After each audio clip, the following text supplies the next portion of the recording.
Hey, so welcome back to another Twittery Classics. This is going to be a big one. This is going to be the Fallout New Vegas Twittery Classics Part 1, and I'll get into that as well. I've already made a Fallout 3 Twittery Classics, which essentially focused on all the essential and really important aspects of the game, and I talked about them and then gave Fallout 3 a rating. So for this review, what I want to focus on is talking about what New Vegas does different, not just in comparison to Fallout 3. In a lot of aspects, New Vegas does build off of Fallout 3, so naturally it is better in those ways. So for example, the companions or the reputation system. But I don't really want to also continuously refer back to Fallout 3 as a comparison point. We're at points, I will try to make small references to simplify what New Vegas does the same. That doesn't mean that I won't talk about Fallout 3 at points, specific examples of what Fallout 3 does and what Fallout New Vegas does. What I mean is that I'm not just going to be like, Fallout 3 does this better, Fallout New Vegas does this better. I'm going to go hopefully a little bit more into it and talk about, okay, Fallout 3 does this better because this, Fallout 3 has an example of this from that, more than just, okay, Fallout 3 is better here and that's it. I hope that kind of makes sense. I really want this Twittery Classics review to kind of be able to stand on its own as a review of what New Vegas does and potentially why it is heralded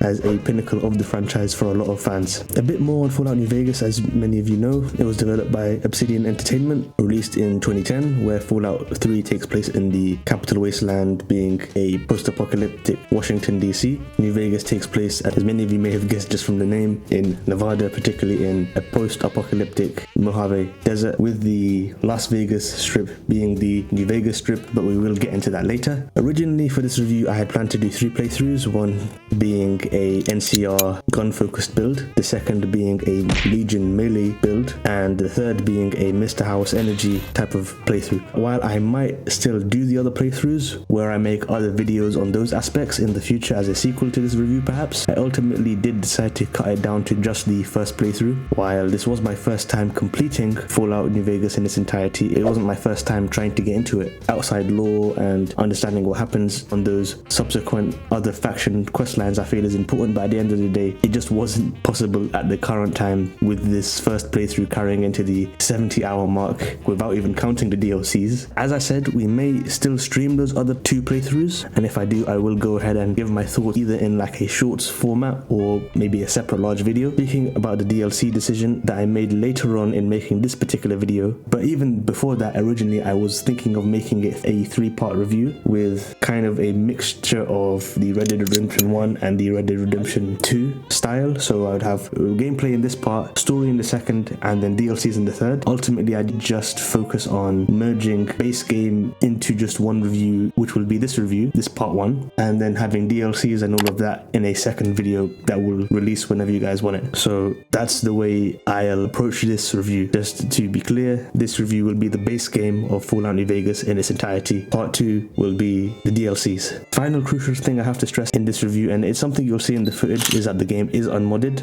and on the Xbox Series X version of the game, for the first playthroughs of games, I usually prefer to completely limit the mods down to none, or if it's something that the game is literally too old to run without mods, or I can't even play without mods, then I will bend this rule and maybe have some small quality of life mods, or in the case of restoring cut content, I can make that exception for me personally. That's how I think about it. So I wanted to play the game this way, one because I owned it on Xbox for a long time, and if I played it on PC, as I do own the PC version as well, then there would literally be no reason for me to ever touch the Xbox version again, and I don't like to just own stuff to own it. I wanted to at least have a completed single playthrough on the platform, which just in the case of the console obviously doesn't allow mods. I also wanted to personally see how the game was in its final unmitigated base state that's out there. While mods can obviously clean up a lot of technical issues and all that kind of stuff, which I will talk about, but I won't really put too much weight into the final review because a lot of them are solvable problems with mods, and most people I find will not and should not play New Vegas the way I decided to play it nowadays. But that's enough of the introduction, I'll say. Let's get into the actual review.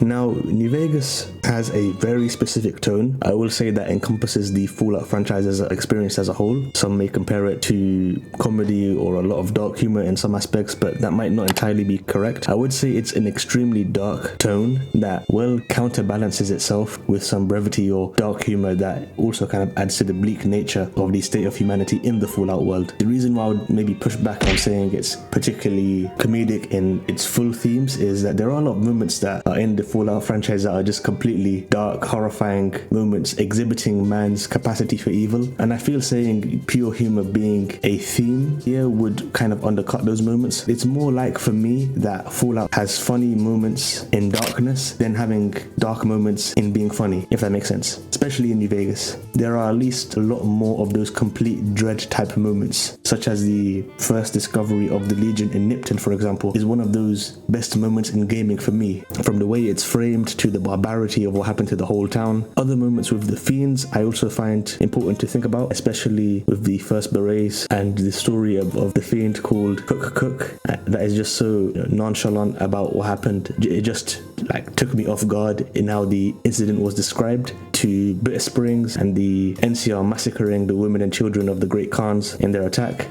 Literally anything with Boone's backstory. You first encounter him and he's just some edgy, gruff, no-nonsense type of guy, but then you hear just the backstory of his wife and how she was sold into slavery to the Legion. He then tracked her down and had to make that decision, allowing her to be sold into a life of slavery to the Legion, possibly never seeing her again, and of course the chance of some really evil stuff happening to her was extraordinarily high. Or do you just kill her now and not allow that suffering to take place? There are moments of irony and brevity a lot of the time, but sometimes it can make something that would be funny become a tragedy. We may be wondering why I'm particularly going on with this point, but I think it's important to contrast to Fallout 3 in a lot of ways. While Fallout 3 does have some of this really dark stuff, it rarely had those moments that really hit as being grounded and dark. There are a good few, don't get me wrong. There are some of the things in 3, like especially with Paradise Fools, a literal slaver camp where you get a quest to kidnap a child and make them into a slave, and you have quests to enslave people by putting exploding collars on them. You also had nuking Megaton, the whole situation with Tenpenny Tower with no good ending. You either wipe out the ghouls or you let the ghouls proceed to wipe out the people. Tranquility Lane as a whole quest line being my favorite quest with Braun, who has created a simulation which he controls dwellers of Vault 112, where essentially he's created a living hell for them. A lot of that kind of dark stuff, but you also have stuff like the Superhuman Gambit, probably being the prime example that you could point to where there's a lot of wacky stuff happening in Fallout 3 that people can argue if that particularly fits Fallout. The vault with all the Gary clones as well. In contrast, you look at Fallout New Vegas's vaults, which I felt were much stronger and were much darker to actually think and ponder upon. Well, Vault 11 being the apex of that. People voting on who they want to be sacrificed for the vault to keep going. Asking those questions on human preservation and how far people will go as long as they're not the ones who gets chosen. Or how easily everything spirals into propaganda and a dystopian information war. Again, Fallout 3 has a lot of dark moments I feel people forget about. What could be more is that Fallout 3 is more solely on the morality of something. Good karma, bad karma. So the bad things you can do in Fallout 3 are really bad in that way. But in general, I think New Vegas morality itself isn't the core of what is being looked at when it comes to good and evil. I think what's being looked at is more factions. Every faction has a point to make, I feel. What I think that means is that you have a more fulfilling and all-around grounded story where you don't have some particularly huge, heroic, good faction in the NCR. You have bureaucracy, taxes, imperialism in a lot of ways, just to have the problems of the old world returning in land grabs, annexation, overstretching. And that's not to say that you don't have good people in the NCR in comparison to the Legion. You do. You see them more as that good faction in that light, but in comparison to genuinely wanting to help the people as a core priority, I don't see the ability for the NCR to do that with some of the incompetent characters who are in leadership positions. It's more of the low-level or sidelined characters that you meet in the NCR that I feel really care. Again, that's enough of the tone of New Vegas. That was a bit too long, but I feel it's important to distinguish what the core feeling that exists defines how you feel about the game story-wise. Aesthetic-wise, I do have to say, all things considered, I have to hand it to Obsidian to be able to not just work with with Bethesda's already made assets such as the Brotherhood of Steel bunker in Hidden Valley, just using a lot of Raven Rock assets from Fallout 3. They also,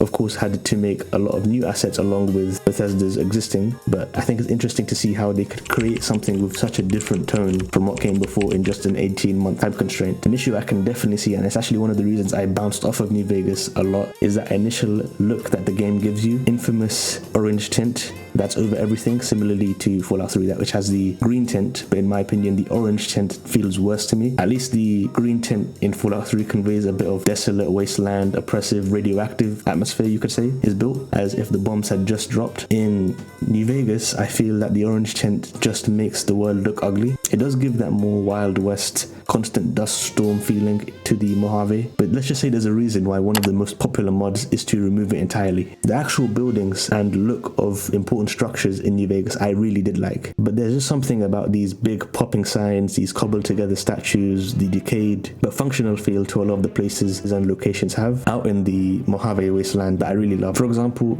Mojave Outpost with the statue of the NCR and the Ranger shaking hands, or Novak with the giant dinosaur, or with Repcon or Helios 1, just as a few early examples, along with a few locations in Prim, for example, with the Vikian Vance Casino. Not to get too deep into the world because we will talk about that in a bit in the next section, but again, just to focus on that orange tint. I did play around on PC with mods, and actually it really surprised me how the game looks without that orange filter. Just the sheer color potential the game has without it. I get why it's there, but some of the locations you just wouldn't expect to look so much better without it. Last thing I'll say in terms of aesthetics is, obviously I won't heavily critique the graphics of a 15-year-old game at this point. Something though that I observed in comparison to Fallout 4, that both Fallout New Vegas and Fallout 3 do, there's something about the old messiness of 360 graphics, both of the 360 Fallout games, that really made them feel better to me in comparison to 4. I don't know if 4 is just unlucky to release at a time that at times Fallout 4 does look beautiful, but I feel like there's something about the higher quality graphics assets that look too clean to be in a wasteland. For Fallout New Vegas, those older assets make it look like more of a wasteland, but that just might be me. It could just be that if I played a newer post-apocalyptic game with graphics than 4, then I would disagree with that.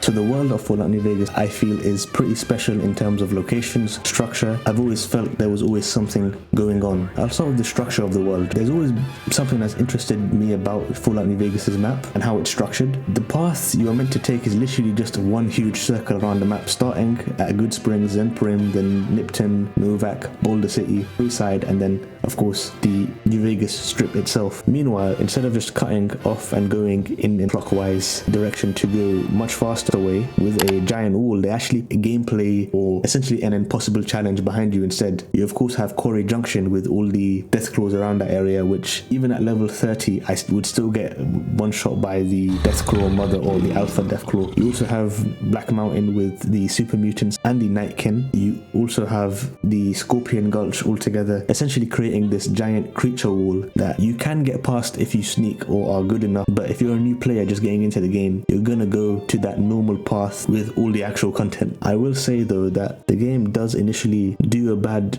job, I think, of presenting its world to the player. I know they have the desert aesthetic, but I've heard and myself have experienced that initial fall off part of the game where it's all desert. It's not very interesting just getting into it. You're just fighting geckos and powder gangers if you piss them all off earlier in Good Spring. But once you get into the later parts of the game where you start to see what I would almost describe as oases of content, where like town in the background or a large building which you know a quest has to be associated with. The Mojave wasteland being that irradiated desert hellscape does help in terms of making those glimmers of hope kind of locations be even more emphasized. There is those few useless locations that you find throughout the game that are intentional, if I remember correctly, is essentially they have some of these nothing locations is so you aren't completely messed up in wanting to fast travel to a location. So because of the reputation system, you can be designated as a kill on sight type of target if you travel into a town. So to allow for meaningful fast travel and so you're not instantly mowed down or attacked by these townspeople, they made these smaller locations with nothing there to allow you to at least access the area around. That's at least what I understood from it. Later on, I did enjoy finding those not so desert areas in Fallout New Vegas, which did surprise me but were cool, such as the snow area around Jacobstown. Had this kind of cozy vibe in a way, at least as cozy as a mutant town in Fallout could be. Probably the only other place I've seen snow in other than Operation Anchorage in Fallout. There could be more, but I either don't remember or I haven't experienced a game like that. There's also Red Rock Canyon type of area. While a canyon isn't exactly too different color-wise from a desert, it's not like a jungle or something completely new. It is still refreshing. Both of these examples to me felt like they were kind of pasted in. Not in a bad way or a good way, but they felt like their own little walled off parts of the world with its own thing kind of going on. There is another area like this with Camp Golf and the grassy looking lands around. One complaint I do have for the world though is the invisible walls were just killing me at points. Me usually being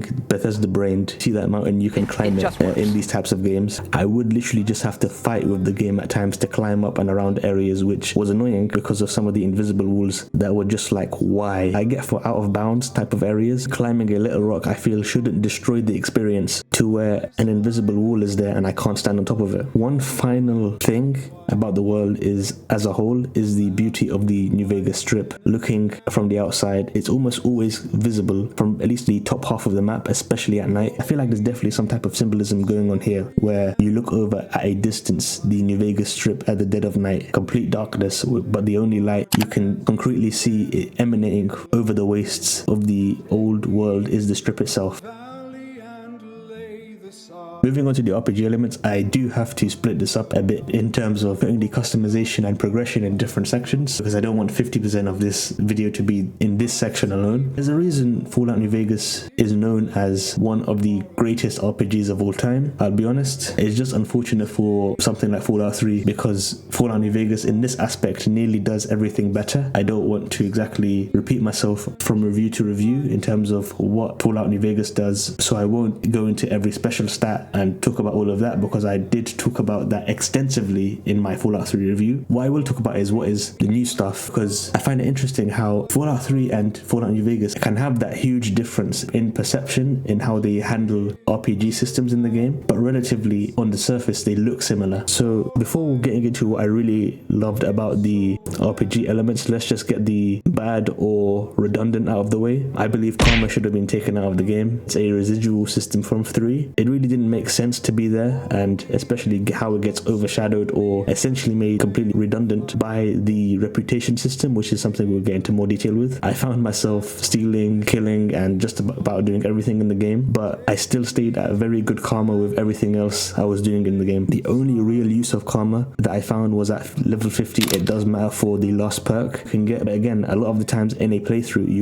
I can see someone just never getting to level 50, or level 50 is really more of a DLC only thing. You can't reach level 50 without all of the main DLCs. I think the base cap is 30, but I guess, Ultimate Edition means that everyone has that. But yeah, I would say karma isn't something that it does worse. I would just say that I see it as a redundant system that probably is too tied into the base of 3 that they just decided to leave it in there for time constraints or something. Now, what effectively replaces it is the reputation system, which if you are familiar with other games, you could be side-eyeing it because is this a farm turn this in type of MMO thing? It is not. It is essentially a dynamic faction specific karma system, which is extremely versatile, where it's not just like or hated, it's also something where you could have been liked and then you just do some bad stuff and then you become a smiling troublemaker to that town or faction. This, from my understanding, is denoted in a infamy type of system, and there is some numbers behind it that you just never see. Getting lower or higher reputation will inevitably lead to consequences with that group, which is good. For example, being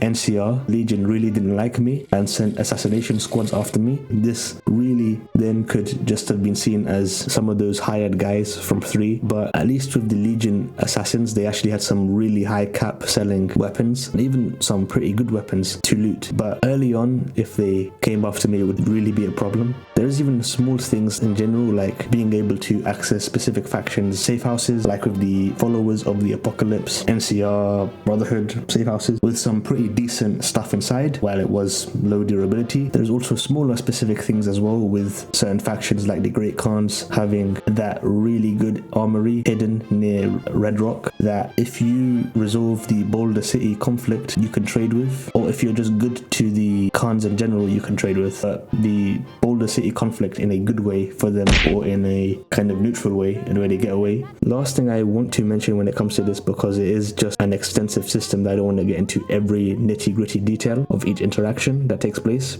or who does and doesn't follow you, mostly because on repeat playthroughs I do kind of want to see that stuff for myself and find it out, rather than searching out for this review and saying it all. I do want to talk about the faction armor, which I think is important, because I think it just makes sense. If you're wearing a specific faction's armor, which that faction hates, they don't know who you are. Why would the Great Khans, like for example, accept an NCR Ranger clothed guy getting into their main base? All your reputation while wearing that armor changes to that armor's faction reputation. So for example, as I said, NCR, you have the benefits of which faction like the NCR, but you have the repercussions of who hate the NCR. Same thing with the Legion. You can be alright with the Legion guys, but go into an NCR camp and they don't care. They just see Legion. It's better in the wasteland to kill first to ask later. But moving on, a big bonus or benefit to New Vegas is the way the companions are handled, which from the ground up just seems better than the Fallout 3 approach. Not only do you have a lot more control over the companions, it feels like, but they've also themselves have made better characters. For my NCR playthrough, for example, I used Boone and Rex. Boone, as many will know, is that quick fire, random kill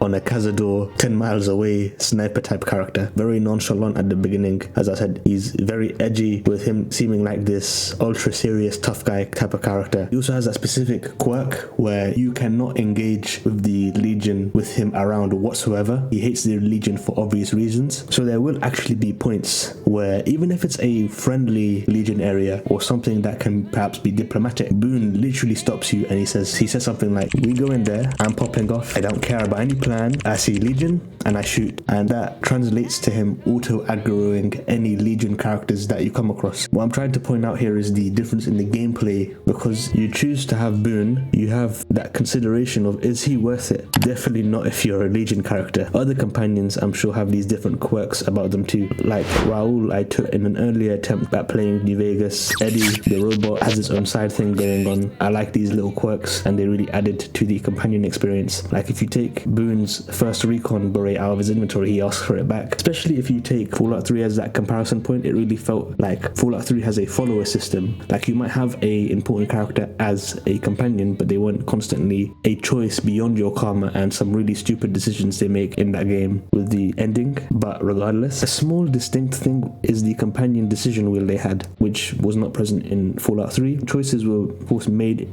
during dialogue for 3, but the wheel allows for just more mechanical decisions to be done instead of just pausing the whole thing, taking time to talk to the companion instead of just wait, follow, come with me, distance, stay close, stay distanced, melee or ranged, let me check your inventory. Well, let me just talk to get that extra lore or background on you, which leads me to another huge thing with the companions, which was the companion quests, which were small but always added, I felt, to the character. Like again with Boone and the Bitter Springs massacre talk, he was there and he feels like he's just waiting for it to come back to him, but it's an opportunity to interface with such a heavy subject matter through that character. You also had the stuff with Rex, I did with the brain stuff in Jacobstown. Even if you don't like a specific companion, there is also the consideration of having that perk that companion offers. So for my gun focused NCR build or playthrough, as I said, Boone and Rex were top tier because you could aim down sights. Enemies glow red with Boone's spotter perk. Rex gives you the other perk, which then allows you to see items glow green when you aim down sights. So it felt like that good combo to have. One thing I don't know is if you can do all the companion quests in a single playthrough. I'm pretty sure you can't, but apparently there are triggers with you requiring certain companions, and if you don't do that, the dialogue that leads to the companion quests might not trigger. I was worried, for example, that I wasn't going to be able to do Boone's quest just from how long it was taking to trigger, from traveling him for basically the whole game after I got him. And the game didn't seem long enough after that to really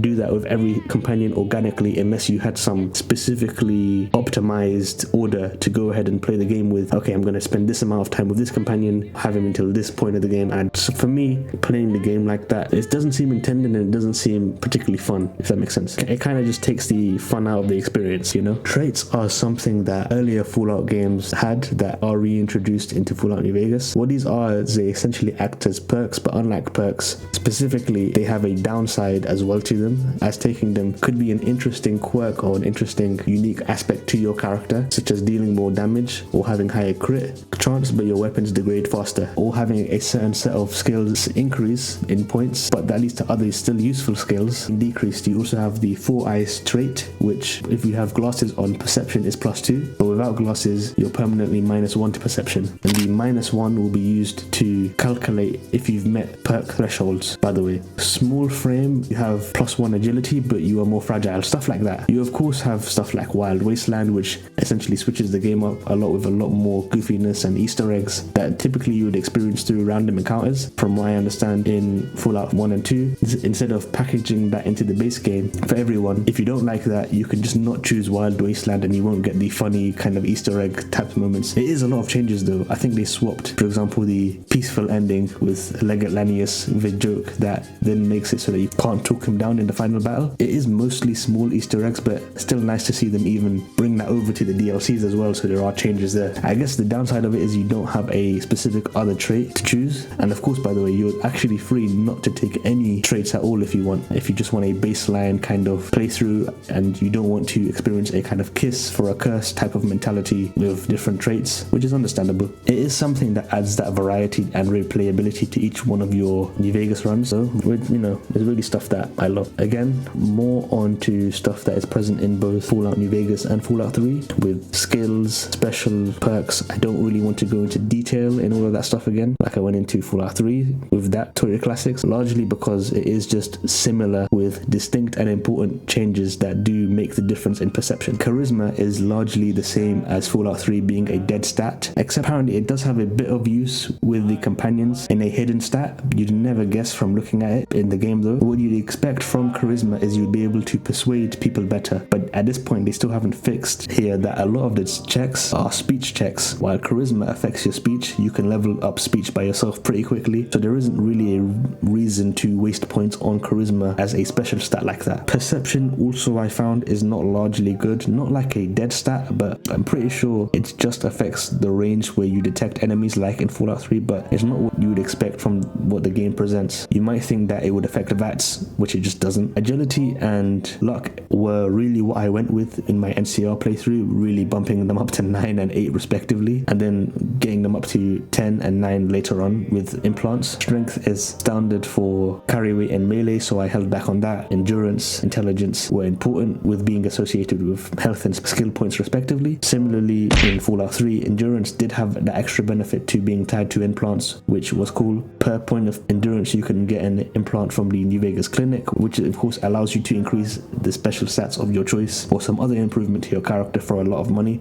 Speaking of money, don't really want to talk economics and how easy it is to get stupid rich in this game. You can get stupidly rich in Fallout New Vegas fast if you know what to do. I always kind of fluctuated between 30k to 50k, and I knew I was kind of basically safe there, and I didn't even focus on mini games, casinos and stuff, but you can, and really even increase that. A small but significant in the long run change is you can only get a perk once every 2 levels instead of just once every level. That psychologically just made me think more about what I'm going to choose, because at a point in Fallout 3 you get a perk, you just kind of make a joke about it in a way with those choices once you've kind of built out your build already, and then you just keep getting more and more perk points. But I found I appreciated the perk choices more, and I thought about them looking over all the perks I possibly could have unlocked, and even looking at the ones I can't yet unlock, trying to plan out which I'm going to choose in Fallout New Vegas in comparison to 3. One thing that I did have to look out for though, just from the nature of New Vegas, which is annoying, is that there are just perks that don't work the way they say they work, or just perks that don't work. That's either from a code standpoint, from a good to a bad thing. It is annoying when you need to make a decision about a character you're trying to build, and then there is just from an implementation standpoint where the perk literally just does not work. Moving on to skills finally, as the last bit in this long RPG section, there were a few minor skill changes in the way skills were put out. For example, survival is a completely new skill that you have. Instead of big guns and small guns, it's nicely consolidated into guns, which is nice. I don't usually like consolidating things down. I do tend to enjoy the numbers game at points, and with this being really high and leaving that behind, I do think it was just better to consolidate it to make it a bit more clear, because what counts as a small or a big gun doesn't really make sense for a a rifle to be a small gun. I'm sure it makes sense for miniguns and fat mans to be big guns, but I think going into it, you could just think small guns is just pistols and revolvers and not basically shotguns and all of that stuff as well. The big thing with skills, perks and special stats that I really, and I think a lot of people really love about Univegas, is a lot of those new checks that they have. That expression of your character through the choices you made now being reflected in the options you have. And this is present throughout the game, not only with speech being a choice, it's barter or explosives or science or medicine skill checks. Depending on what situation, or when you're talking to a doctor, or you're perhaps trying to convince someone, or maybe doing a situation this way, it really is that ultimate expression of choice in New Vegas distinctly makes itself. There again is the checks with just perks as well, like sneering imperialist or terrifying presence, or even perks you wouldn't expect to have dialogue associated with them. They're here, and even though they are more rare, special checks can also happen. I had a, for example, luck based one in the Repcon headquarters. There is a very small amount of charisma based ones. There are perception ones as well that pop up when it comes to checks, and of course everyone knows the dumb skill checks with lowering intelligence to 3 and below, and you just have the dumb. These, as I said, make that impact a lot more in making you feel like you're making choices beyond just increasing arbitrary numbers. Like, what is the difference between 50 explosives and 70 explosives? There's probably some number calculation there between the damage numbers and all that, but more distinctly, well, with 70 you have this dialogue option.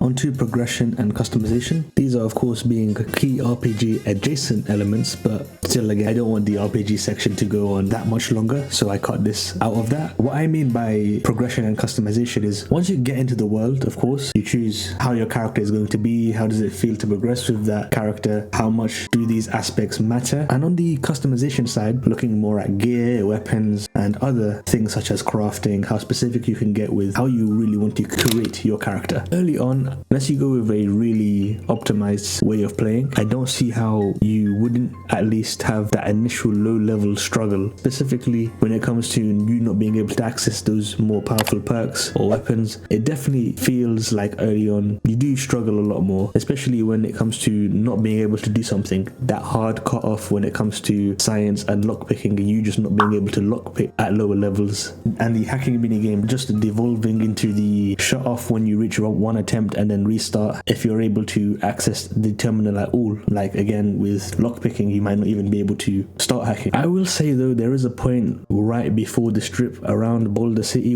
where I feel everything opens up. Definitely got a lot better, more different guns than just the varmint or the at best service rifle. You start having a lot more interesting locations show up. You have leveled up to the point where you, if you played your points right, you can have some really good skills maxed to interface with those specific systems like lockpicking or hacking. You can go back and perhaps get some of those things you missed, or quests that would have needed those required skills to progress in a way you wanted, which is something I did like at points. It didn't feel like I didn't need to have that certain skill maxed out or enough at that point. Most of the time I was able to go out of the dialogue or come back later at a higher level or higher points with that skill, or even sometimes quests would offer an alternative solution. So if you had low repair, if you have a certain amount of scrap metal, it would allow you to continue with the repair with a much lower repair skill, substituting that higher skill with materials and vice versa. Back to that point though, I did like that you could specifically leave and come back later at a higher level most of the time. It wasn't a situation where I was locked into me needing to complete a quest right at that second and needing to make a decision that would change the playthrough or change the ending of that quest right at that second. Very rarely that would happen, and I think I saw sometimes where that could be an issue, but at least when it did happen, it did make sense depending on the urgency of the situation. You also had skill books and magazines, which I found skill books to be a lot less common in New Vegas. I didn't know if this was a conscious decision, but I did like it. So the skill book economy is essentially neutered. Fallout New Vegas, as in your level ups mean a lot more. As in Fallout 3, I felt that you could just get certain skill books a lot more commonly and max out skills in the background. Magazines are a thing that are a lot more important in passing skill checks, especially if you took comprehension. I'm pretty sure you could get up to plus 20 to whichever skill that is associated with that magazine, which is huge when it comes to wanting to pass a skill check. Having a whole 20 points more is like 2 level ups basically. For example, for a quest I needed a particularly high science stat for the good ending of the Black Mountain side quest quest with the robot. So I really had to use everything I had. I had to get the science lab coat in a not so good karma way. I needed to utilize all the skill books I had and all the magazines to finally get up that science stat to meet that threshold to then be able to complete that good ending of the Black Mountain side quest with Tabitha and the robot I'm forgetting the name of right now. Gear as well, in terms of customization and progression, matters a lot more. You have different types of armor, light, heavy, medium, having different damage thresholds. You really need to think about having backup pieces of armor or perhaps situational pieces for both role playing or even just, as I said, to pass a skill check or something else. As I said, faction armor could also play into this. Of course, you want as your base go-to armor is important as well. Radiation suits also become essential in certain areas unless you want to go blow all your money on Radaway, or you want to go to the doctor every 5 seconds while walking through Camp Searchlight. I'll get into weapons a lot more in the combat section, which is next, but I do have to say that there were a pleasant abundance of different weapons and weapon types throughout the game. Of course, you have your base ballistics and energy weapons, your laser pistols, your plasma rifles, your pistols by themselves, the shotguns, etc. You had your typical melee weapons too, with the super sledges, the power fists, which I don't know if that counts as unarmed, but I'm just going to put it here as well. The combat knives, baseball bats, etc. You also had your explosive with different grenades. You also have dynamite and different types of dynamite, which I found interesting. You also have throwing weapons being a big thing, interestingly as well. That the most common example that comes to mind being the throwing spear with the Legion. Again, you have a bunch of other interesting weapon choices you can find, make use of, get rewarded through a quest in New Vegas, which also has a huge and great wealth of unique weapons as well, which I really love. For example, Lucky, which I alluded to earlier, is locked off at a hard level lock, literally in the second town you go to in the game, Prim. Very unlikely unless you know it's there. You're going to slap everything into lock picking and then unlock it like that. But I'm pretty sure it is the strongest or one of the strongest revolvers in the game, and you can get at such a low level. You can essentially go ahead and get that. You also have a bunch of other weapons with little quirks I think about, and also a thing that you can start to pick up on is the different ammo, and there's perks that specialize in this that I didn't take, but for me later on with the anti-material rifle you have a bunch of ammo options from incendiary to explosive to armor piercing. Of course, this obviously becomes an expensive endeavor to also keep up with, so those crafting aspects can come in handy for each weapon when you start to think situationally, when do I need this ammo? Armor piercing can be very useful against armored enemies. Other types, I don't even know what they do. Again, incendiary and explosive kind of being in the name, so you know what that does, set a fire, do an explosion. But yeah, that's just another customization aspect that I really like. Crafting really wasn't something I focused on or got into because I really didn't focus on it. What I can tell you, it has essentially become its own system. Fallout 3's crafting was essentially a way to craft a few unique weapons or a few unique things that you found out in the world. For example, the shish kebab melee weapon. Crafting in New Vegas has a lot of different components to it. Reload stations, salvaging ammo, creating ammo. You have the workbench, which has a lot of options that you can craft, from stim packs to different things you can only acquire from crafting, such as auto-use stim packs, which get popped at a certain health level automatically, so you'd have to go into your inventory and use it. There was also quite an extensive crafting aspect with the survival skill as well, what you can do at campfires. I believe there's even some armors like the gecko skin armor or poisons, and I really think you can even have a totally different experience to me here, as I didn't really choose to engage with any of this, which is good as well because it's not a forced thing, because crafting and these different systems on top of crafting and these different components to the crafting system aren't a forced thing you have to do.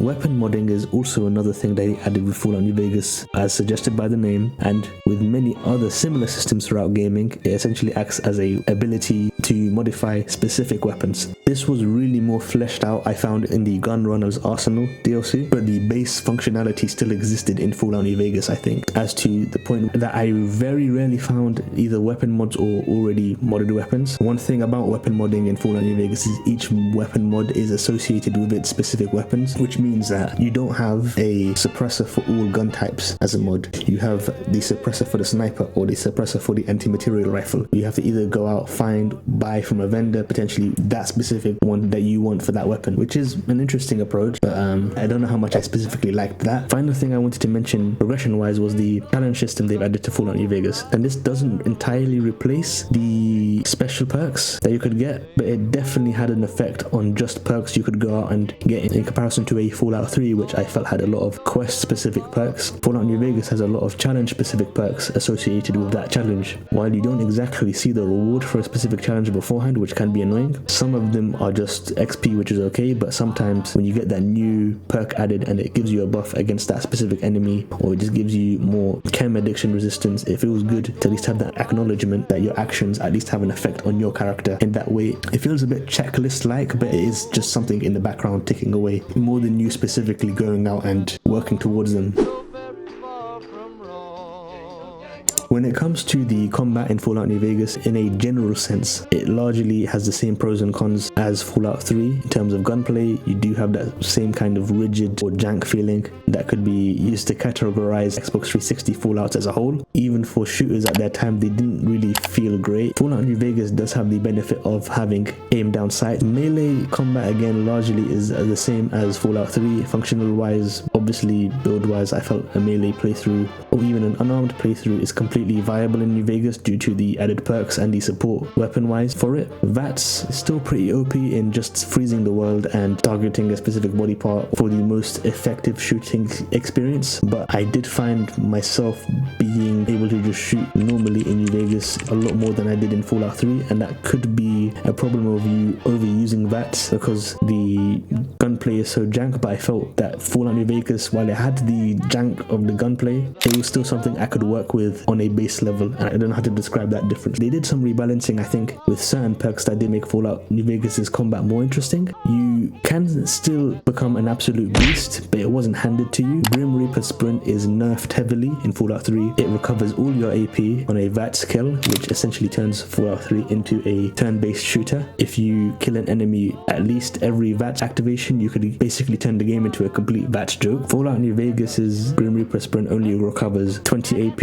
and of course I have to mention there were numerous times where I would do VATS, but my character just wouldn't shoot in New Vegas. Like, it would be I wouldn't shoot and then exit VATS, or literally I would have to reload the save because I died or will die. That part, again, with no mods, you probably will never have to worry about that, but for me it was a frustrating bug. When it comes to at what part did I love Fallout New Vegas's combat, I think it was mid to late game where it really clicks, which if you watched my Fallout 3 review, there is a bit of a difference there, really, because Broken Steel breaks Fallout 3's base game badly in terms of the enemies that show up. I said that Fallout 3's early to late game are my favorite, and I really dislike the mid game because you're not strong enough to deal with the super mutant overlords, albino scorpions, and the feral ghoul reavers effectively, but they still show up in abundance. To contrast this, Fallout New Vegas, the early game can be a slog if you made certain decisions to piss certain factions off, where you're not able to, for example, deal with the Legion or certain enemies the game throws your way, which is nice because it's not an automatic thing where you have all of these enemies instantly being thrown your way. You actually had to make a decision to get those enemies on you, whether it's the Legion or the NCR, while the feral ghoul reavers just started showing up at level 20 or something and were really bad because of their bullet sponginess, for example. I did already talk about the different weapon types in the previous sections, but I did want to expand a bit on what I said. There are a lot of different and good feeling weapons in Fallout New Vegas, a lot more than I would have expected, from semi-uniques to full-on uniques to rare weapons and even weapons you can just get from anyone. My final loadout was with the medicine stick, which is a unique variant of the brush gun, the anti-material rifle, Lucky, which is the unique revolver, the riot shotgun, the Gobi campaign scout rifle, which is a unique sniper, and the Ranger Sequoia, which is a semi-unique NCR weapon where it's not fully unique, but it is a extremely rare weapon to find. Only a few NCR characters hold it, which is why I don't call it fully unique. And finally, a mix of Light in the Darkness, which is a pistol from Joshua Graham, and the Survivalist rifle. So largely, of course, ballistic weapons with some variation, depending on if I wanted to do certain things, I might swap to a grenade rifle or launcher or an SMG, but regardless, the selection, especially mid-game, starts to become more open season because you have to consider which way you want to go. I chose to focus on guns, but you could have a entire playthrough focused on the different power fists with really having all the different effects that they have, or you could have a just on energy weapons, or you could do a melee sword like playthrough, or kind of just a mix of all of that. Just to reiterate, it's really up to you how you choose to engage with Fallout New Vegas's combat and that aspect of the game. The last part of this section really isn't about the combat, but it is still relevant to it, is of course repairing, the bane of the player's existence. It feels like durability is something you need to worry about in New Vegas because the cost costs of repairing something is so insane for certain items, so then it leads to different player behavior. Like I would be holding on to duplicates of certain weapons or items just so I can have something to use to repair. I remember mentioning that it would cost me about 11,000 caps to repair my whole inventory in Fallout 3. In Fallout New Vegas, just Joshua Graham's armor, which is a light armor, very prone to breaking, would cost me 4k to repair it, not counting everything else in my inventory, which would be, if I wanted to repair everything, 40 to 50k caps to repair everything. So duplicate armor, weapons, etc. really come in hand, and especially if you're looking for a much more convenient experience, you need to get the jewelry rigging perk as a utility perk. So you need to get your repair skill up to 90 as soon as possible, because jewelry rigging allows you to repair with close enough weapons instead of exact copies. For only uniques, the non-unique version. To the enemy variety here, I do have a lot of good to say. Again, in this review, I don't really want to make it just about Fallout 3 bad, Fallout New Vegas best. I don't really care for that discourse, because I think you're just slapping down on what people really love about 3. But in this case, I do have to say Fallout New Vegas does blow Fallout 3 out of the water, so to speak. My only complaint is I think there is late game over-reliance on the Cazadors. I don't like the amount I saw or kept seeing in the Wasteland. It felt like there was a particular stretch that it just got ridiculous with the amount of Cazadors, but to be fair, it was not as ridiculous as the amount of super mutants in Fallout 3, and that really feels like that's what I would say my personal biggest problem with Fallout 3 is the complete over-reliance on super mutants or ghoul type enemies. They are something that is a unique quirk or a unique enemy to Fallout in that way, in terms of being iconic. They do still appear in parts of Fallout New Vegas, as I said, but it feels like they have their own small parts to the map where it makes sense. Like you see quite a few ghouls in Camp Searchlight, for example. In the vaults, you do see ghouls. Of course, on Black Mountain, you see the Nightkin and the super mutants a lot. Overall, though, I am positive on Fallout New Vegas' enemy roster and how it uses its enemy roster, which is arguably just as important. Again, Fallout 3 does have quite impressive roster of enemies. They just chose to slap thousands of ghouls and super mutants everywhere instead of just using those other enemies. Another thing that I also loved about Fallout New Vegas was the amount of different human enemies. In Fallout 3, I had a big issue I didn't think of at the time, but there was a distinct lack of human factions in the game as enemies. You have raiders and slavers, you have maybe Enclave late game, but otherwise maybe the Talon Company and the other one based on Karma. You compare that to Fallout New Vegas, which, to be fair, which is more of a character and faction based game. You see a lot more, of course, of the Legion and the NCR based on which way you choose to go with them. You see different types. Even in other aspects, I don't ever really remember seeing a straight enemy called a raider in Fallout New Vegas. I might be wrong on that, but even the raiders have different factions, such as the Fiends, the Vipers, the Jackals, the Powder Gangers. Have your fair share of classic Fallout enemies as well, with a few notables missing, and even some missing from the DLCs. The Yao Guai is only in Honest Hearts, for example, and the Maya Lurk, for example, I don't think shows up in any part in Fallout New Vegas, apart from my understanding, there is only the Lake Lurk, which is a Maya Lurk King equivalent, showing up around certain bodies of water. You also have new enemies which I don't think have been in previous Fallout games, such as the plant-based spore carriers and spore plants, showing up in a single vault and then later on in the DLC, which is something I felt I didn't know I wanted more of. I know it takes time and it would be easier to fill vaults with ghouls or just with robots or something basic, but actually having a vault with a straight up story and outcome and a unique thing specifically associated with that vault meant a lot to the atmosphere of Vault 22, for example, as a location. That's a big thing with New Vegas when it comes to enemy varieties. They tended to make it tell a story with the enemies that were there. Like, why is Camp Searchlight full of feral ghouls? Because of what the Legion did there and sabotaged it, and the NCR were stationed there and they got turned into the feral ghouls there. Deathclaws were way more common in New Vegas, but in general, of course, Quarry Junction, other than acting as that wall we talked about earlier, there is a chance you can have 5 Deathclaws on you at once if you try to pass by them. I really love how the factions are handled in New Vegas. As I said before in previous sections, reputation is a large part of the whole system and relating to the story. For example, past a certain point, you can either just be permanently hated by Caesar's Legion or by the NCR, to where it is irreconcilable. Let's do both of them first, as they are the two large factions in the conflict before we get to any of the other parties involved. We've spoken about the NCR a bit, but just to hammer home some more things about them. If I understand correctly, the NCR was set up after Fallout 1, which I haven't played but I've seen enough lore videos to know that. It represents a lot of the old world American values, both good and bad. So democracy, one of the things that I love to see was the little propaganda pieces that you would have around, kind of mirroring and making a lot of sense about what would really happen in a situation like this. The NCR and New Vegas seeks to annex the land as something that is then under their territory. A core issue that you can definitely feel though is that the NCR is just stretched too thin as it is. A big complaint that the people have about them is that they just seem interested in the initial annexation and land grab. Once they take it, they don't really seem to care about the people there, or the focus really isn't there on the problems that exist in that land. That being said, there are a lot of good, genuine people in the NCR who want to help, but are of course tied up not just with the Legion, but within such a large nation. Essentially, you're going to have people who are self-serving, self-interested, incompetent, or just straight malicious. Still, that would lead to the same outcome: bureaucracy, taxation, imperialism. At least in the modern sense, is definitely what I would say the NCR's problem is, with supporting them, along with the question of, well, if you got to this wasteland that the world is with the old world values, how are you going to be so sure that the old world values aren't going to be the ones that destroy you again? When it comes to the Legion now, beyond what was initially represented to the player, but to me, I'm sorry, but they just seem a lot like some LARPing losers to me. A lot of the issues with the Legion, beyond the glaring ones, is that it really has no basis beyond Caesar the man, or Kaiser, what do you want to call him. We have others in Caesar's Legion who I feel don't understand Caesar's ideals. They love the idea of Caesar and the man himself, and this is pointed out by Marcus even in Jacobstown, that if Caesar goes, that stability cited as the reason for the Legion really crumbles, which is concerning because Caesar himself has a brain tumor, and even certain commanders and centurions are taking notice, as in the NCR you find out that he is sick after interrogating one that has been captured. Now of course I actually haven't watched Fallout Season 2 and it came out after me writing this, so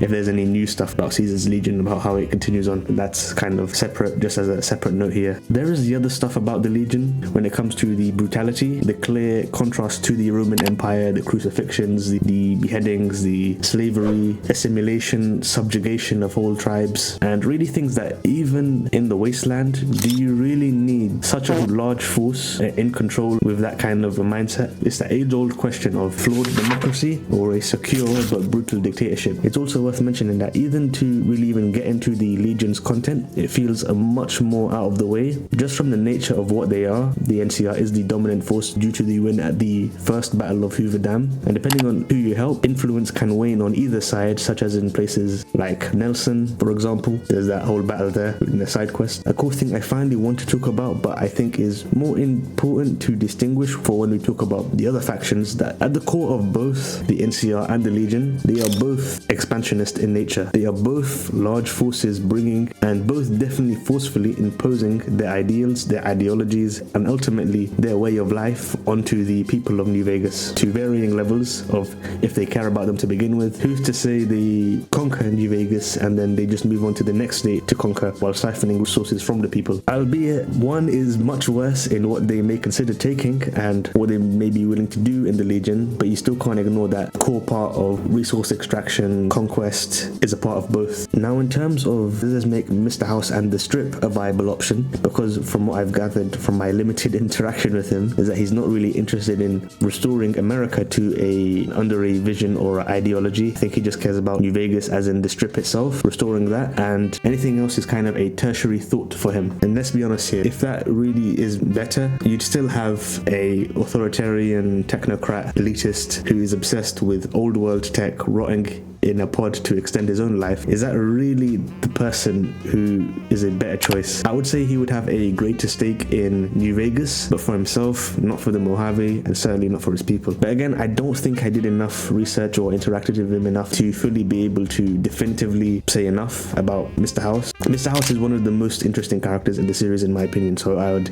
be eager to hear what you guys think about him, more than that, more than what I can think of, and eventually when I do play those other two playthroughs and see for for myself what that full storyline or quest line looks like from a first person perspective. I'd be interested in the meantime to hear what you guys think about him and opinions on that. Now, we've discussed each of the main players here in the grand scheme of New Vegas, apart from the yes man ending, which is essentially you taking control, but again, that's not really a faction per se. New Vegas has a numerous amount of minor, or I'd say decently important but not central factions that I do want to discuss a bit about, because an overall theme here, apart from a very small selection, is that, to be fair, it isn't really a faction in the Fiends, but basically all of the factions in New Vegas were something that you can logically think yourself into. It's not something where a faction just doesn't make sense or there is some dissonance there. Nearly all of them were at least well done, fleshed out from at least my perspective, starting with a familiar face in the Brotherhood of Steel, which takes a large backseat here, which was a nice change of pace from Fallout 3, which they seemed in a lot of aspects to be the dominant power and a completely different force entirely to how they act towards the people of the wasteland, which I guess puts a focus more on the specific elder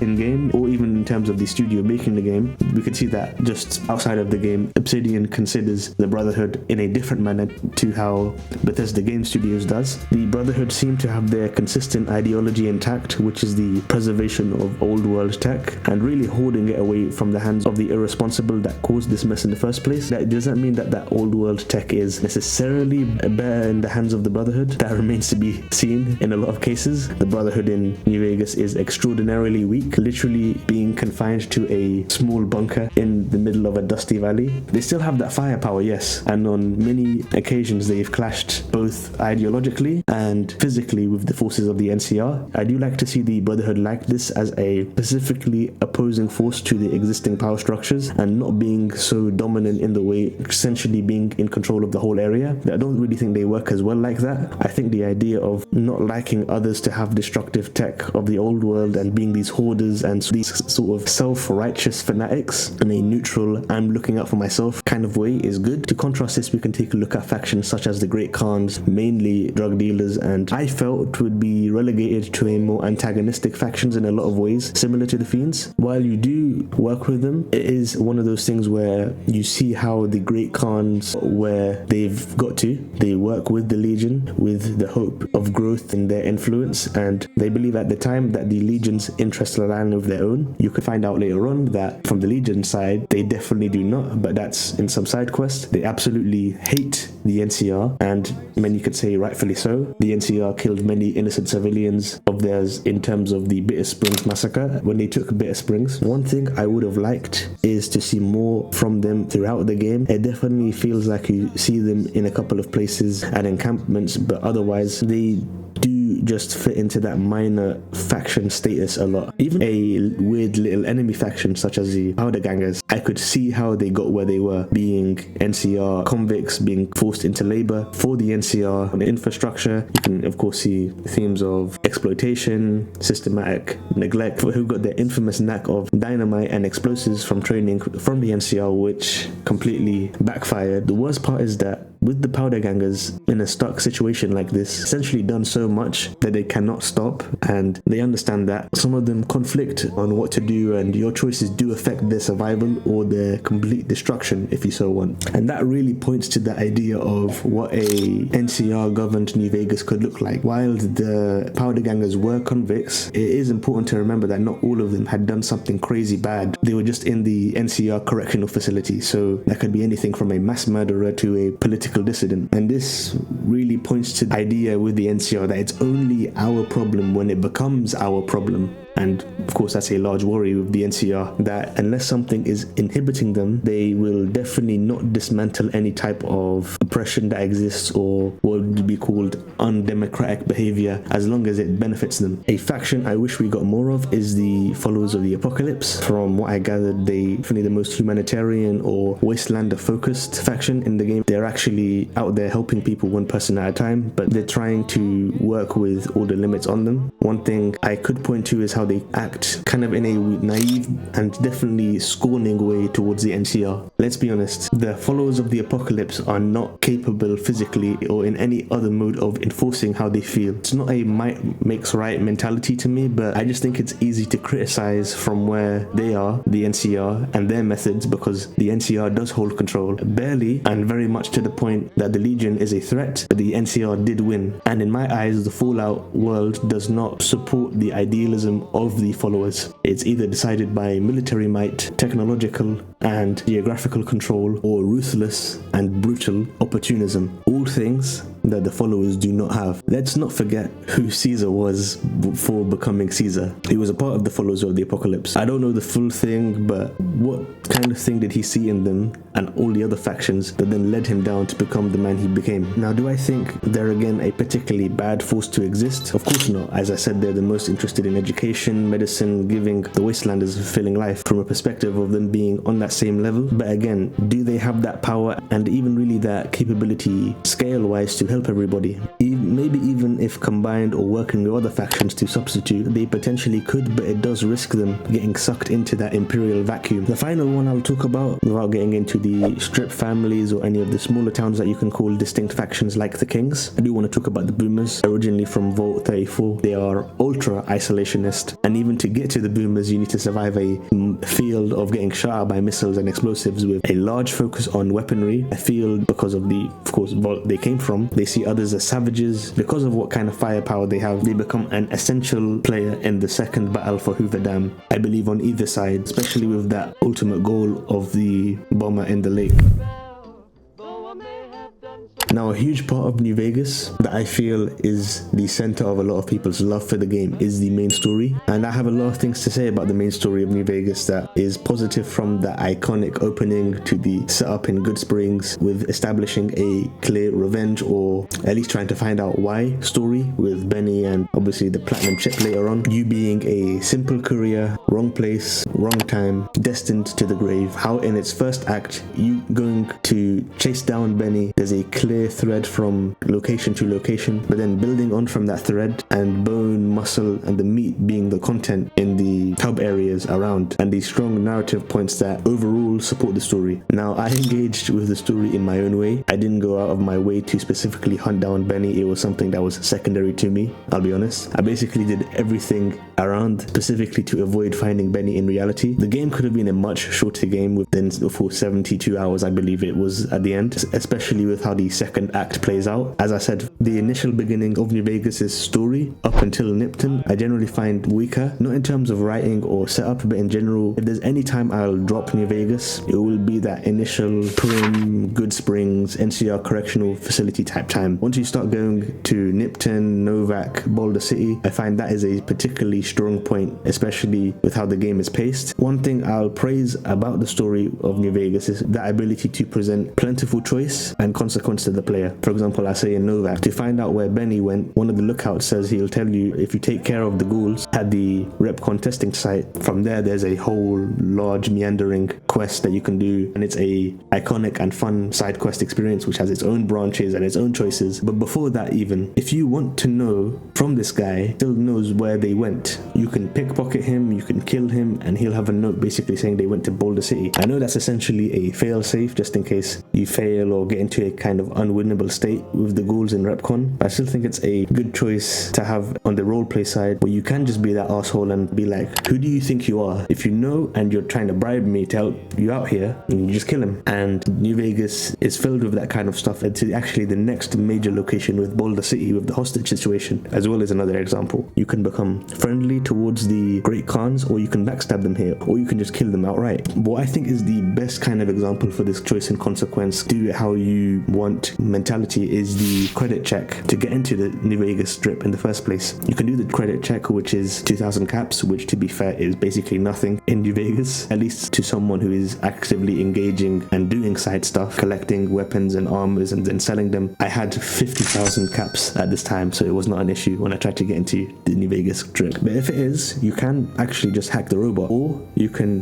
do a side quest for the Kings and get the favor, or you can fake a New Vegas passport from that guy in Mick and Ralph's. Once actually in the strip, you can go ahead and do the business with dealing with Benny again, and there is even here multiple ways to deal with him at the Tops Casino. I've seen compilations endings to this interaction, and just the sheer number of dealing with him is funny, from outright killing him to convincing him into his suite and then killing him to make it easier. If you're a female courier, you can use the Black Widow perk and have sex with him and then kill him in his sleep, or you could actually just spare him and then he gets captured by Caesar, and if you side with Caesar, you can crucify him, 1v1 him. But in reality, Benny is just one aspect of this story. The story is bigger than you and Benny. This is a story for the future of New Vegas and the Mojave Wasteland, a region that holds great significance, the Platinum Chip, all the factions vying for power, and of course culminating in the final battle, the second battle for Hoover Dam, for ultimate control of the power produced by the Hoover Dam and therefore dominance over the land. We touched on the factions already, so let's not exactly get into them again, but once you do get the Platinum Chip in whatever way you get it, everyone wants a piece of you. From the Legion willing to forgive all your previous transgressions to the NCR willing to give you a pardon if you've ever pissed them off. But just be aware that this is the point where choices need to be made. A side must be chosen, and you will permanently not be able at a certain point to choose another side. For me, as soon as I got Caesar's invitation, I can't lie, I went to Fortification Hill and wiped out the whole Legion there, and basically became permanently marked and hated by the Legion, unable to ever work for them. And of course I did kill Caesar himself as well, which may be an issue, but anyways, for my playthrough I went for the NCR. As I said, there are 4 main options here in the second act: the NCR, Legion, Mr. House, which you can get involved with before you meet Benny, I think. And then of course there is the independent New Vegas ending, which is the Yes Man ending, which acts as the failsafe. As I talked about the note in the guy's pocket, this is the equivalent, the wild card, so to speak, and this was what Benny's plan essentially was. Now I think all of the paths are relatively similar here in terms of what they want you to do, at least in function, maybe not in presentation. Essentially draw up who you will align with and who you will destroy, who will you keep around, and it essentially includes every faction, from the Boomers to the Brotherhood of Steel to the Strip families to the Great Khans. We now need to go out and decide. Now certain paths for certain factions do seem quite obvious to take. It just makes sense for the NCR to want to destroy the Great Khans, but you can actually convince them to leave peacefully and to not align with Caesar, interestingly enough. And for the Brotherhood of Steel as well,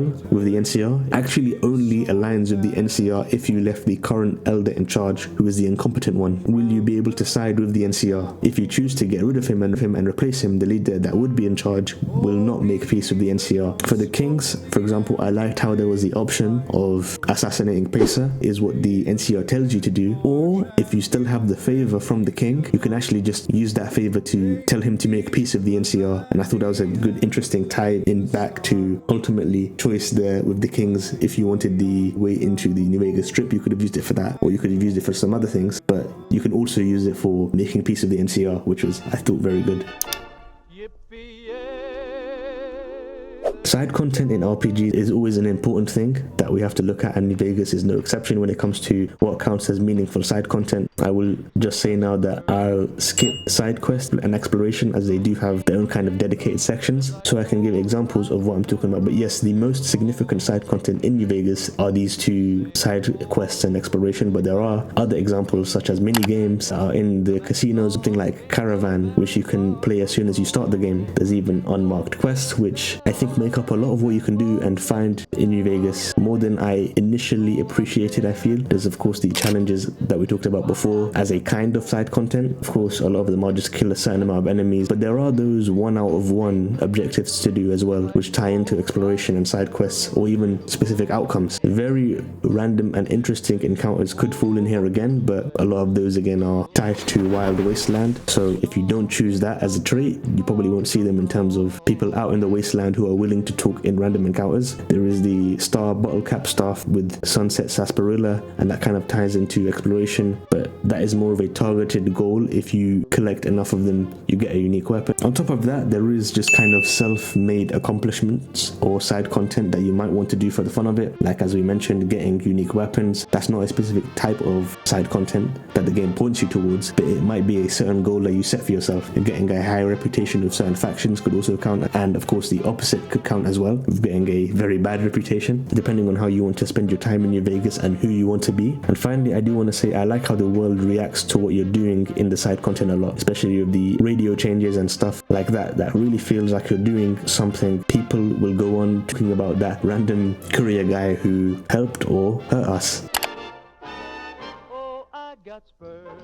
Now it goes without saying that side quests are the pinnacle of side content that a lot of people enjoy and really like to reflect on, especially in the Fallout series. New Vegas is no different, but I'll be honest, in this section for me it gets a bit difficult, because what do we consider a side quest? If the game points to you to do it in the main quest, I think then a lot of my favorite side quests in New Vegas would then also count as main quests. They are skippable in the main quest if you do decide to deal with the situation in a different way. It would be disingenuous of me to sit here and say the game doesn't point you towards doing them. For example, in Freeside, there is the Kings. While initially you don't have to do their quest, if you choose to go for the NCR, for example, you have to deal with them. I'm not sure how it is with the Legion and Mr. House, but when you deal with them, you can either assassinate or do the King's side quest in Freeside and sort out problem with the NCR with the single favor he gives you at the end of the quest. Same thing with the Boomers. In a lot of ways, the game puts you in the direction of them in the main quest for you to recruit them. Same thing with the Great Khans. So out of that, I won't be talking about those side quests here, as while I do like a lot of them, it doesn't feel to me like they're necessarily side content.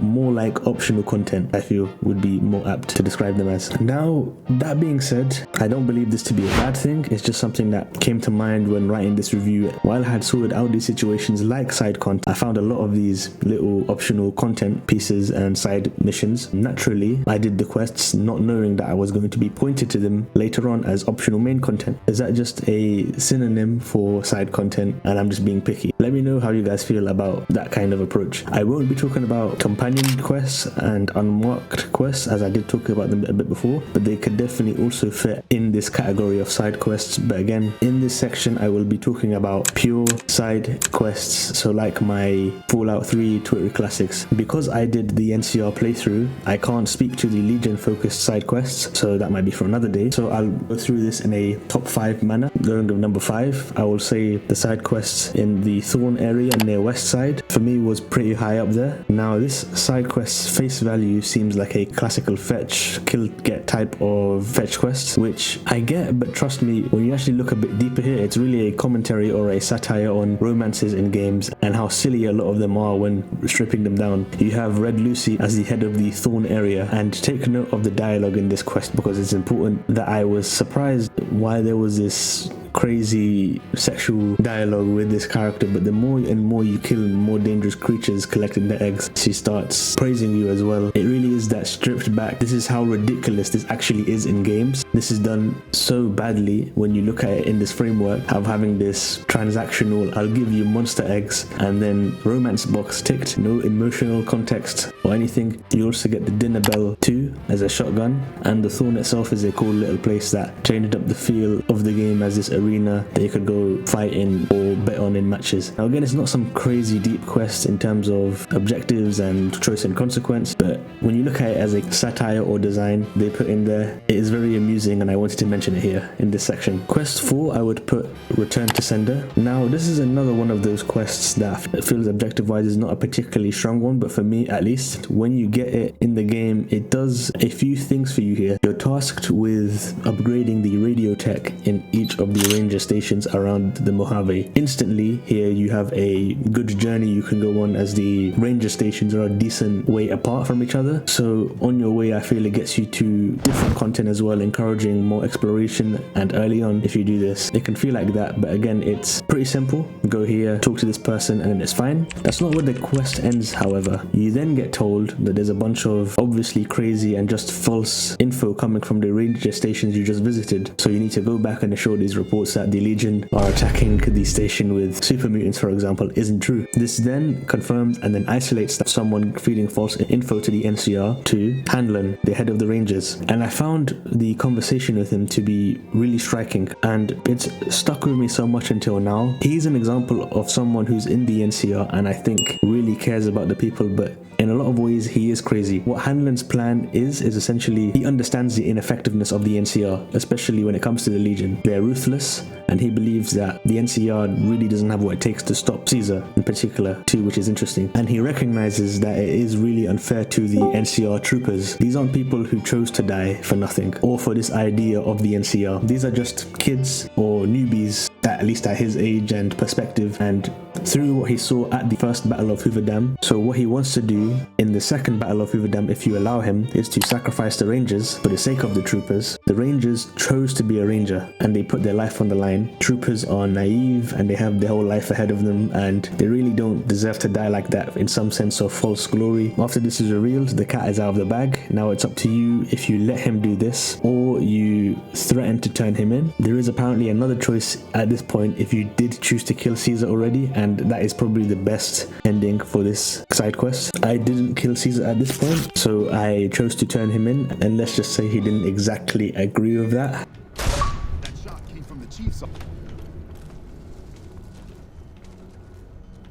Yep, see how this simple repair, talk, fetch quest style side quest becomes infinitely more interesting. And I thought it was one of those one and done type things, and it really got me to think on it for a while after. And it actually has something in the end slide as a major implication for the fate of the Rangers, depending on if you do or don't choose to turn him in. I'll give number 3 to that lucky old sun quest with Helios 1. A very interesting quest with a lot of implications as to what could take place, especially with Helios 1, that important backup for the NCR at the time has secured. If the Hoover Dam falls, then Helios 1 is that power source that is supposed to help with the NCR. This quest can turn out in a number of ways as well, if you are good or bad, and even if you're good, it goes beyond being kind. The question it really asks and gets into is, what is the best outcome for the most people? You need to decide where the power of Helios 1 goes once you repair it. Fantastic, which is probably one of the rare, really funny meme type characters with the base game. Some of the best dialogue. One of my favorite lines being,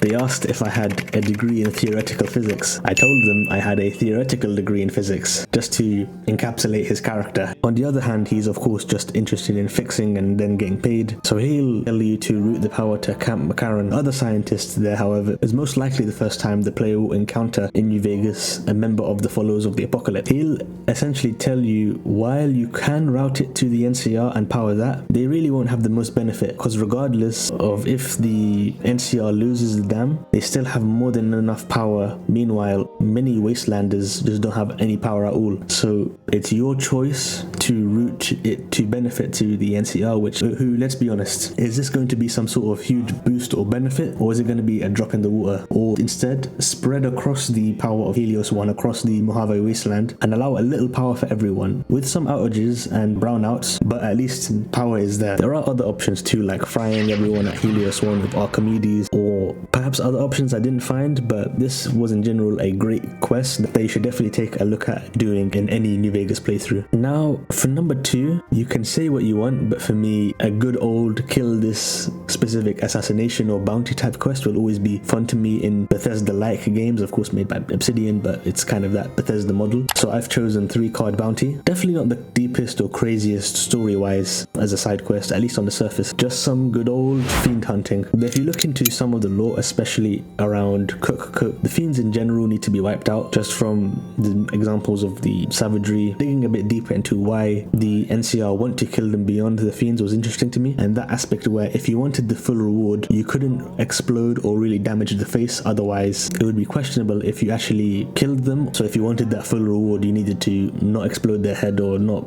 really damage the face too much. While again, this might highlight the NCR as a force for good, morally, going after these killers and these specific bad guys, right? The fiends. Is it a question of them being a liability and affecting them? Not that the NCR had a direct creation of the fiends like they did with the powder gangers, but is it a question of they're terrorizing NCR soldiers and demoralizing them? That is the issue, more than their desire to kill them for good moral reasons. Or if the fiends were not terrorizing NCR or just general nuisances, would they care as much, is what I mean. There are obvious characters with that, but in general it could call into question that, number one, Not necessarily the best side quest, mind you, but more than I would just recommend or point in the direction of, as an example. As this one is a bit out of the way, I did really like the Jacobstown quest with the Nightkin stealth boy problem. Guess who I saw today, which unlocks Lily as a companion potentially. What I'll say about this one is that I really like the idea of Jacobstown. It's rare enough, I think, to see a super mutant, or in general, I guess you could say an FEV mutant due to Nightkin as well. It's rare enough to see them actually be friendly, so the idea of a whole snowy ski village essentially of them in the mountain where they're just chilling. Marcus is a great character to lead them, and helping to find a potential cure to the Nightkin's problem naturally is central, and in general will have huge implications for their whole species. That's what I wanted to talk about in terms of pure side quests. Again, these aren't necessarily the best in terms of every aspect, but they're the ones that stuck in my mind enough and really left me thinking, you have to recommend this one or that one. These are the ones that come to mind that when I think of that.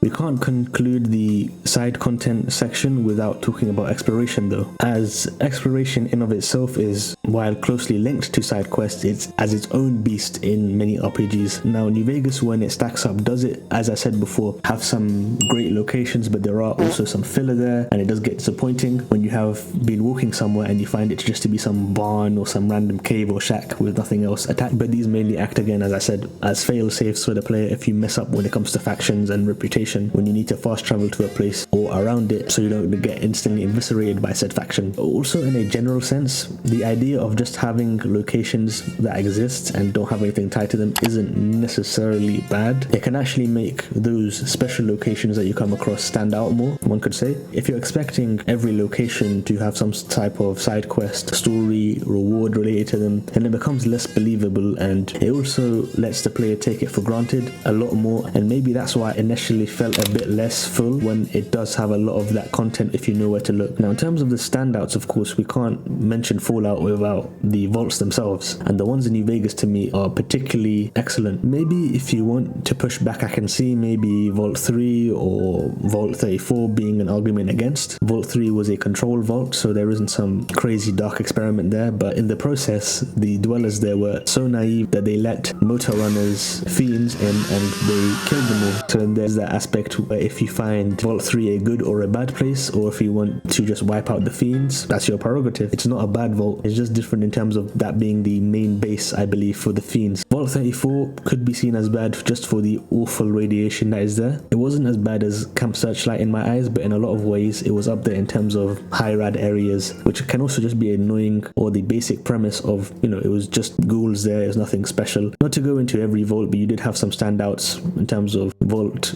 11, which we already discussed a bit, and Vault 22, which were in my eyes the two best vaults in the game. I believe you should go out of your way to do them if you really want to see how good vaults can be. Of course, the vaults themselves are not the only mode of exploration or environmental storytelling that exist in Fallout New Vegas or in Fallout in general. There are other extremely important locations that are not even tied to a quest. I was pointed to a very interesting thing at Tumbleweed Ranch that I recommend you guys also check out. Something that I don't know if it's provable, but it is something I felt, is at certain points in the map it does feel like there isn't anything there, so that kind of classical Bethesda carrot on a stick compass feeling in exploration does not kick in as strong for New Vegas. Of course, acknowledging that yes, for the third time now, Obsidian did make the game. It's just an observation. What I mean is, in Skyrim or in other Bethesda games, there's a very specific design where the moment you see something pop up on your map and start walking towards it, you see two other things start popping up on your map, and then you get to the location you wanted to go, and then multiple other kind of carrot on the stick established where, okay, I could go that direction, that might reveal more locations. And there's always this feeling of engaging in some type of exploration and finding something new is always present and best. Fallout New Vegas does have this at some times, but I feel that it's much more cluster-like in design, like there are these little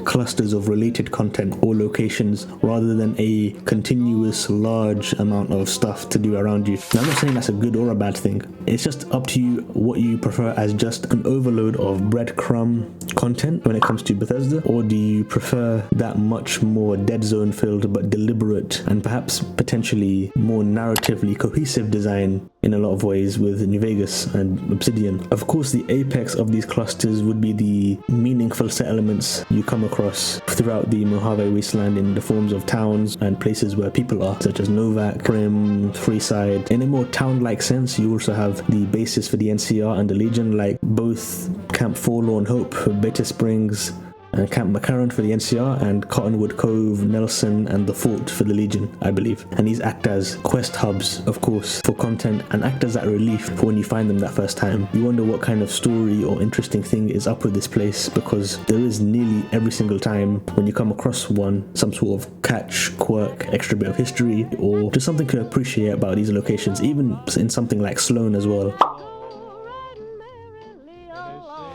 Last thing for this half of the review, before the conclusion, I just want to talk a bit about some of the issues, why they happen. As I said, we've already established that New Vegas was a heavily constrained game in terms of time. Bethesda wanted the game out before Skyrim, so Obsidian got that brunt of making a new Fallout game in such a short time frame. So naturally, that final layer of polish from both a technical and a content side just can't be there like maybe initially envisioned. I actually find it interesting how the narrative has flipped a lot on New Vegas. I vaguely remember a time where Fallout 3 was actually touted as that apex, and New Vegas was largely seen as kind of this buggy Fallout 3.5 dull type of experience, or it's Fallout 3 but kind of experience. And now when we sit around and talk about New Vegas, it has all that praise and it has that longer lasting game to that standpoint where, yes, the fans, let's be honest, can be really annoying, calling the game the absolute best game in the franchise, which I don't necessarily disagree with, but my main issue is when you attack other people for liking other games and forcing your subjective opinion onto others. I don't like people telling me how my food tastes, so to speak. So while I do love Fallout New Vegas, I also love Fallout 3 and what it does. Both games have issues, and depending on what you specifically care about, I will say the bug issues are much easier to deal with than systemic issues with the game or writing. So a lot of the technical issues and lack of polish that I had to experience in my New Vegas playthrough and wanted to experience by playing on a console can easily be fixed on a PC modded playthrough. These issues aren't really present for most players nowadays if you don't want it to be present. Fallout 3 does have more systemic issues, I think, when it comes to writing and just the way that the game takes you down certain paths. Like there isn't a substantive enclave path or a possibility for that. Really makes the evil playthrough suffer a lot, or especially the initial Fallout 3 ending that everybody hates, to be fair, so much so that they had to change it. But even the other ending, in my eyes, that they changed it to isn't much better either. The game repeatedly calls you a coward for not needlessly dying, that someone who is never mind, you get the point. But yes, Fallout New Vegas had bugs, and some parts, for me at least, you can kind of see this should have been more fleshed out. Even Obsidian probably knew that in some of the places, but again, time is that ultimate issue.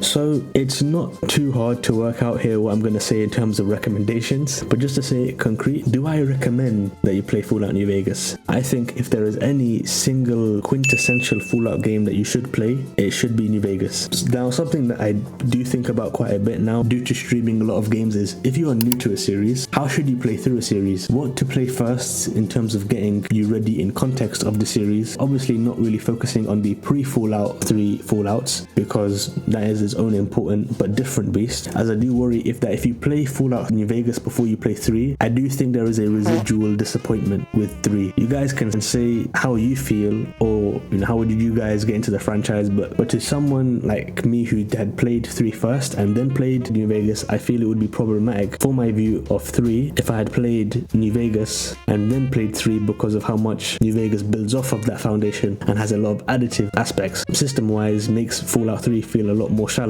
Fallout 4 is another question in the mix, as I think getting used to the gunplay and quirks and potential faults perhaps present the series in a not representative light, as new but not foundational systems such as crafting, modding items, element building, and the whole mess of RPG systems that Fallout 4 replaces. That's why I would like you guys to say a bit about, what would you recommend for someone to get into Fallout? Like, what game should they play first? 3, New Vegas, 4, in the context of getting the most out of that entry. But anyways, as I said, this is just part 1 of my review, so the score I'm about to give the game is just for the base game of Fallout New Vegas. As you can see, we did not talk about any DLC because this review is long enough as it is, so the DLC will be in a part 2 to set some ground rules for those who haven't watched one of my reviews before. Essentially, for first time viewers, before all my reviews, I give game scores differently to how others might. I don't have the belief that you can really give a universal score to games, that all games can be rated by. So if I do choose to give a score, it's to games that are or will be a part of a franchise or series of games, or in terms of a game that is made by a certain developer. If it's a continuation but not necessarily part of the exact same franchise, that might also be a factor. And the score will be in context of that series of games and how well the game, in my opinion, fulfills its ultimate potential. For example, I might give Dark Souls 1 a score of 9.3 and I might give Dark Souls 2 a 7.1, but that doesn't mean Dark Souls 1 is a 7.1 in comparison to the other games. It's just a comparison to how I believe it fulfills its ultimate potential. And of course, as I said before, this is all subjective. You can disagree, but ultimately that's how I like to review things. So this just being the base Fallout New Vegas, I'd say I'll give it a 9.75, a big jump for sure over Fallout 3. I think it's kind of undeniable that using Fallout 3 and building off of it will naturally make Fallout New Vegas a more fulfilling game in terms of its potential. Like, it's just a fact that it works like this. Now, Fallout 3 does a few things better, or some things perhaps I prefer in some cases. But systems wise, how the player, characters and factions are put into play, it's just the reality of what will happen. It's not higher because of course there are those things that do bring the game down. I don't really like how karma is handled Fallout New Vegas. I do think they should have had a better role if they were going to include it. Otherwise, just remove it, as it's essentially a cosmetic thing that doesn't add anything. The bugs, just from the fact that the game had a time-sensitive dev cycle, other just smaller things do make it just shy of being the top absolute experience that can be had ever in the 3D Fallout universe. But that's it for this review. Thank you guys so much for watching. It's been a long one. Hopefully there's going to be more reviews coming out a bit quicker. Like, subscribe if you enjoyed. Patreon for if you want to support financially. I do stream a lot of days. Currently we are playing through Hollow Knight series, so that kind of dates when this review is being recorded, but I do try to get some type of content out regularly. And yeah, thank you guys so much for watching. I want your opinions on this. And yeah, this review has been a long time in the making. I wrote it like midway through 2025, I think is when I wrote it, around when we finished Fallout New Vegas. So yeah, part 2 coming out when you guys want it. But yeah, thank you guys so much for watching. See you guys next time. Bye.